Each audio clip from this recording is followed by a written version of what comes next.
Assalamualaikum warahmatullahi wabarakatuh. Alhamdulillah kita jumpa kembali dengan Professional Channel.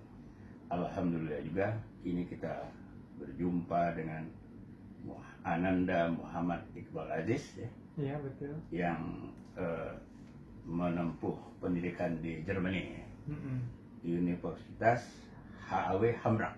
Betul. Ya, jurusan teknik penerbangan. Betul. Semester 8. Iya. Yang kali ini lagi liburan ya. Betul. Lagi liburan pulang ke Indonesia. Padahal rumahnya di Batam ya. Iya. Kebetulan ya, alhamdulillah ketemu dengan saya kan tinggalnya di Jakarta. Jadi kita ini bertemu dengan Mas Iqbal ya di Jakarta. Kita harapkan nanti Mas Iqbal memberikan oleh-oleh kepada kita. Bagaimana pengalaman dia selama di sana, bagaimana tentang perkuliahan, situasi mungkin mahasiswa muslim di sana, atau umat Islam di sana, atau apa dan lain sebagainya yang kira-kira dirasakan yang perlu disampaikan untuk penonton official ini. Silakan Mas Iqbal. Iya. Baik, Assalamualaikum warahmatullahi wabarakatuh. Kebetulan saya pada saat ini sedang liburan dan saya ingin berbagi sedikit mengenai apa yang udah pernah saya jalani di Jerman selama beberapa tahun ini. Jadi sebelum saya memulai studi saya itu pertama kali melakukan student collect atau yang biasa kita sebut sebagai penyamarataan karena memang SMA di Indonesia ijazahnya itu tidak diakui di Jerman sehingga kita harus mengulang selama 1 tahun. Nah setelah itu saya setelah selesai student collect saya melanjutkan ke universitas. HAW Hamburg ya. Betul, ke Universitas HAW Hamburg. Bagaimana selama di sana, apakah ada kesulitan bahasa dan bahasa apa yang dipakai dalam perkuliahan? Oh gitu. Jadi memang pada saat pertama kali saya masuk ke universitas itu memang banyak sekali ditemukan kesulitan karena memang bahasa itu bukan sesuatu seperti matematika yang bisa dikejar, ibarat kata kita bisa pandai dalam 2 bulan kayak latihan SBMPTN masuk ke universitas, karena memang bahasa itu adalah tentang latihan dan latihan, karena kalau nggak dilatih bisa lupa lagi. Nah untuk pada saat itu awal-awal memang saya banyak menemukan kesulitan dan pada saat itu yang membantu saya adalah orang-orang Indonesia yang sama-sama punya kesulitan yang sama juga gitu. Jadi kita saling bertanya, ini maksudnya apa ya gitu. Jadi kita saling bertanya satu sama lain. Kita nanya ke orang nggak tahu, tapi kita juga nggak tahu gitu. Nah, jadi pada saat itu saya mencoba untuk berinisiatif untuk bertanya sama orang Jerman gitu. Nah, orang Jerman sendiri itu pada dasarnya memang kurang terbuka untuk orang yang tidak pandai bahasa Jerman, karena mereka menganggap bahwa kalau kita bisa berbahasa Jerman itu lebih baik dan mereka menganggap kita tuh pintar gitu. Jadi kalau bahasanya Jerman kita tuh nggak pandai gitu ya, mereka tuh males kayak ngapain sih aku bantuin orang dari negara ketiga gitu, ini bukan orang penting. Jadi memang di situ saya banyak mendapatkan seperti bisa dibilang rejection gitu. Nah tapi memang banyak juga orang-orang yang berempati gitu, kayak mereka mau bantuin, mereka pengen berusaha untuk membuat kita mengerti. Dan banyak dari teman-teman saya yang membantu saya itu teman-teman yang memiliki latar belakang negara campuran atau gimana ya, atau blaster gitu. Blaster. Jadi misalkan kayak Jerman Arab gitu. Iya, Jerman Turki, atau waktu itu teman saya yang dari Slovenia atau Kroasia gitu. Dia yang bantuin saya. Jadi teman-teman yang memiliki latar belakang migran gitu, yang mana orang tuanya migran terus mereka lahir di Jerman, itu mereka lebih open daripada orang Jermannya asli gitu. Jadi orang Jerman secara umum itu memang bisa dibilang dingin, merasa lebih ya kira-kira gitu ya. Iya, mereka ngerasa lebih ya, betul. Keturunan apa Smith apa memang praktek-praktek seperti itu udah banyak dihilangkan, cuma memang dalam kenyataannya masih banyak rasa bangga di perasaan mereka kalau oh iya kita Eropa, oh iya kita kulit putih, oh iya kita orang nomor 1 lah gitu. Ras unggul, ras unggul gitu. Gitu. Bagaimana dengan kehidupan keagamaan? Iqbal kan Islam, betul. Kan bukan Islam yang mayoritas kan. Betul. Bagaimana dalam kehidupan, misalnya mau sholat Jumat atau mau apa dengan komunitas khususnya mahasiswa atau kampus dan nanti secara umum masyarakat umum bagaimana? Oh iya, jadi baik. Jadi di tempat saya itu itu untuk sholat Jumat ya, karena saya kan muslim, saya pengen sholat Jumat, dan kita untuk sholat Jumat itu harus kabur dari jam pelajaran, atau kita harus berusaha untuk mengosongkan pelajaran di hari Jumat supaya kita punya waktu untuk sholat Jumat. Nah, jadi untuk sholat Jumat di Jerman itu sangat, bisa dibilang agak sulit, karena memang dari minggu ke minggu itu perubahan waktunya terasa banget. Misalkan minggu ini tuh sholat Jumat jam 12:30 gitu, nah terus nanti minggu depan tuh udah 12:30 lebih 15 menit, terus tiap minggu itu bisa maju terus nggak terasa tiba-tiba sholat Jumat itu udah jam 3 sore aja gitu. Jadi emang untuk fleksibel dan penyesuaian diri itu emang agak sulit. Kalau waktu-waktu puasa gimana? Sahurnya bagaimana?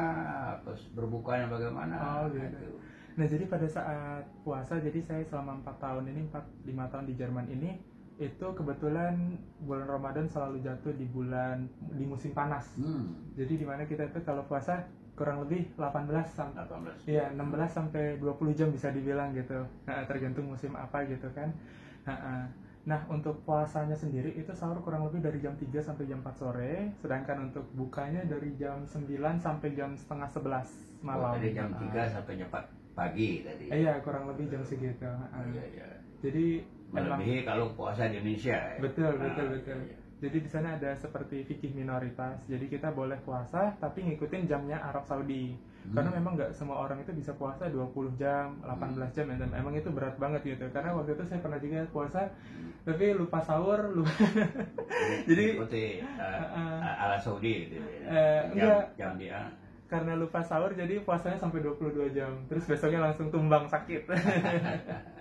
Jadi perlu juga menerapkan puasa yang fikih Saudi tadi barangkali yang ikuti jam di Mekah atau Madinah ya. Betul. Nah, jadi emang buat teman-teman yang nggak kuat, biasanya teman-teman itu mengganti puasanya di bulan musim dingin kayak bulan Oktober, November, Desember. Jadi itu mataharinya lebih singkat ya. Dan apa di sana ada semacam, kalau sini kan ada taraweh bersama ya. Nah, di sana apa ada pengajian macam-macam itu.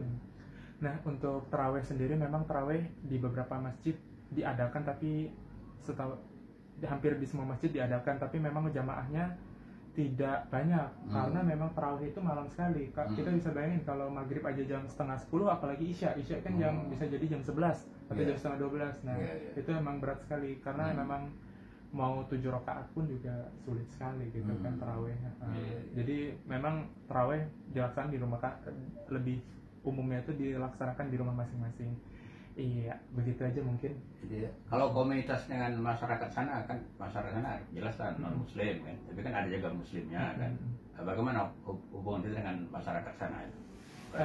Hubungan kita dengan masyarakat sana alhamdulillah baik sekali. Karena memang Indonesia itu selalu dikenal dengan masyarakat Indonesia itu muslimnya banyak. Masyarakat Indonesia 250 juta, dan itu selalu menjadi kebanggaan buat teman-teman dari misalkan Turki, Aljazair atau teman-teman muslim dari mana gitu. Karena memang kita lihat dari negara-negara bekas Soviet itu memang kadang masih ada beberapa muslim, dan mereka selalu bangga gitu dengan cerita-cerita kita kalau gitu. muslim ada banyak, bisa puasa, masjid ada banyak gitu. Karena kalau dari mereka sendiri muslim kan sangat sedikit gitu ya. Jadi yang banyak muslim itu dari yang bekas negara Uni Soviet ya. Itu cukup banyak. Tapi memang penyumbang penduduk muslim terbesar itu sampai saat ini masih dari Turki. Dari Turki, ya. Dari Timur Tengah juga ada. Dari Timur Tengah banyak, tapi Turki yang paling banyak sejauh ini. Baik. Selama perkuliahan di sana kan pasti kan bergaul, berteman dan sebagainya. Ada mahasiswanya juga, ada perempuan, ada laki-laki. Bagaimana? Apakah juga misalnya di sana berpacaran, kira-kira begitu, Jerman? Oh gitu. Jadi kalau di sana itu, kalau di sana itu model berpacarannya tuh, kalau pacaran tuh pacaran biasa, tapi banyak yang pacaran tuh pasti tinggal serumah. Alasannya biar kita ngehemat pengeluaran gitu. Alibi aja lah gitu. Apa sih pengeluaran? Jerman mah cari duit gampang, apalagi mereka kan penduduk sana gitu, bisa dapat privilege lebih gitu. Jadi kalau masih enggak berpacaran di sana kan? Aduh, kebetulan belum dapat. Jadi ini nonton official channel, mungkin kalau ada yang ahwat ya, kalau perempuan ahwat ya. Iya. Nah, ini Mas Iqbal masih jomblo ini. Aduh, asal jangan Ikhwan aja yang mendaftar. Jadi boleh nanti bisa kalau misalnya ingin berkenalan lebih lanjut ya dengan beliau ya bisa kontak ke official channel ya. Iya. Ya, jadi terima kasih kepada Mas Iqbal yang telah berbagi pengalamannya di bagaimana hidup di negara Berlin. Sekarang nggak ada lagi Berlin Barat, Berlin Timur ya, sudah menyatu. Konon di sana saya dapat cerita katanya mengapa mereka menyatu, karena dulu warga Jerman Berlin Timur katanya melempar kotoran ke Berlin Barat ya, ke tembok itu. Kemudian Berlin Barat katanya membalas dengan makanan yang enak-enak. Jadi dilemparkan ke batas wilayah Berlin Timur. Akhirnya mereka, waduh, kita kasih sampah, orang kasih makanan. Oh, berarti mereka harus memang bersaudara. Apa benar ada cerita kayak gitu? Oke. Jadi mungkin singkat aja karena waktu kita sudah mepet ya. Jadi itu cuma sebagai cerita-cerita simbolik aja. Jadi memang pada saat itu negara-negara yang ada di bawah kekuasaan Uni Soviet itu mereka mengalami seperti opres ya, penekanan, terus seperti kemiskinan juga. Kan kalau menurut teorinya komunisme itu meratakan kemakmuran gitu ya.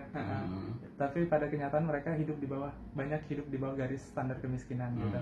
Nah, itu yang kenapa kemudian banyak sekali gelombang protes dari masyarakat pendudukan Uni Soviet pada saat itu di Jerman.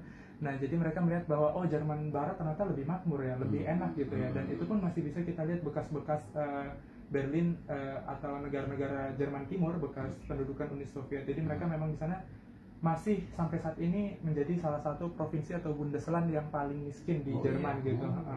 Dan untuk membangkitkan ekonomi Jerman Timur bekas Uni Soviet itu memang sulit sekali gitu, karena memang di sana itu pertama memang dari akarnya sendiri sudah miskin gitu ya. Terus yang kedua memang kultur masyarakatnya, karena memang pendidikan atau wawasan itu emang dibatasi, sedikit terkungkung atau tidak sebebas yang ada di Jerman Barat gitu. Karena mereka dalam wilayah pengaruh ya. Wilayah pengaruh, betul-betul mereka lebih didikte gitu ibaratnya. Dan untuk mendidik generasi itu tidak mendidik masyarakat itu nggak cuma dibutuhkan waktu 5-10 tahun, tapi itu bergenerasi gitu. Oke, terima kasih Mas Iqbal atas urun pada Professional Channel. Dan nanti para penonton yang ingin berkenalan atau bisa juga membantu dengan subscribe atau like, komen tentang video ini. Terima kasih. Assalamualaikum warahmatullahi wabarakatuh.